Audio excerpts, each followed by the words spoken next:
বাংলাদেশ অনূর্ধ্ব-19 মানেই যেন আগুন।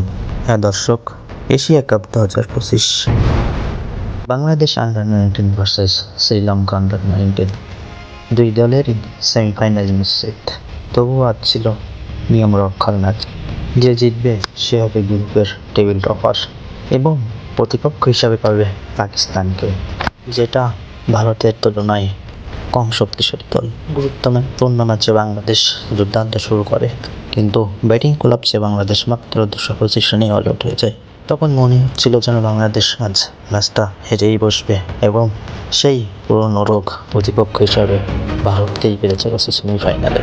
কিন্তু না, বাংলাদেশের দুর্দান্ত বোলিং পারফরমেন্সে শ্রীলঙ্কা আন্ডার-19 মাত্র 186 রানেই অল আউট হয়ে যায়, যেখানে বাংলাদেশ দুর্দান্তভাবে 39 রানের জয় পায় এবং টেবিল টপার হিসেবে বাংলাদেশ চলে যায় সেমিফাইনালে, যেখানে বাংলাদেশের প্রতিপক্ষ দাঁড়ায় পাকিস্তান।